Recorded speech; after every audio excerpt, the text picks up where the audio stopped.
સુરેન્દ્રનગરના લીંબડી શહેરમાંથી સામે આવેલા એક વિડીયોએ નગરપાલિકાની કામગીરી સામે અનેક સવાલ ઉભા કર્યા છે। લીંબડીમાં ખાડા પૂરવા માટે નગરપાલિકાએ જાણે કે નવી ટેકનોલોજી અપનાવી હોય તેવી સ્થિતિ જોવા મળી રહી છે।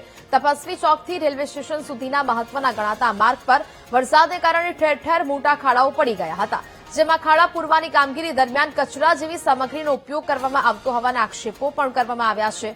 ખાડામાં કચરો નાખીને તેના ઉપરથી રસ્તો સમતલ કરવામાં આવતો હોવાનો દાવો થતા લોકોમાં રોષ જોવા મળ્યો છે। જો રસ્તા પર પડેલા ખાડા ખરેખર કાયમી ધોરણે પૂરવાના હોય તો શું તેના માટે યોગ્ય રોડ મટીરીયલનો ઉપયોગ ન થવો જોઈએ? શું માત્ર કચરો અથવા તો અન્ય સામગ્રી નાખીને ખાડા પૂરવાથી રસ્તાની સમસ્યાનો કાયમી ઉકેલ આવી શકે? અને જો વરસાદ ફરી આવે તો આ રીતે પૂરવામાં આવેલા ખાડા ફરીથી યથાવત થઈ જશે તો જવાબદારી કોની રહેશે?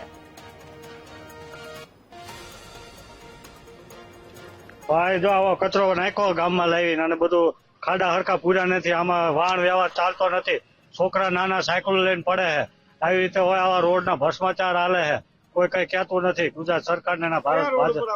આ સ્ટેશન રોડ ઉપર ને આગળ જાઓ ખાડા જીમના મેં બે થાય હરખું નાખ્યું નથી, આવું હાલતું છે। રોડ હારા હોવો જોઈએ, લાઈટો હારી, જાણતા વાયર ને જાણતા ભૂંગળા ને જાણતા ઝાડવા જેવું તેવું પીડ્યું છે, કચરો બચરો કોઈ કઈ કહેતું નથી।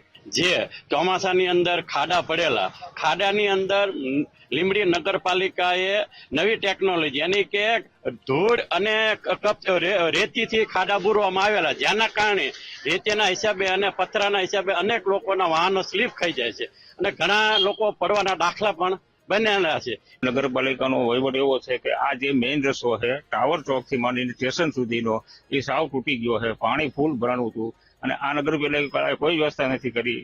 આગળ 4-5 મોટી સ્કૂલો આવે છે, કોલેજ આવે છે અને વિદ્યાર્થીઓ જે અહીંથી લઈને સાયકલ લઈને નીકળે છે એમને એટલી તકલીફ પડે છે, વાહનવાળાને પણ તકલીફ પડે છે અને ખાલી માટી નાખી દીધી છે। લીંબડી શહેરમાં છેલ્લા અઠવાડિયાના ભારે વરસાદ પછી જે રોડ રસ્તાઓ પર ખાડા પડવાની ફરિયાદ મળી છે, ત્યાં વેટ મિક્સ અને અન્ય મટીરિયલ નાખી આ ખાડા પૂરવાની અને રોડનું સમારકામ કરવાની કામગીરી ઓલરેડી પ્રગતિમાં છે।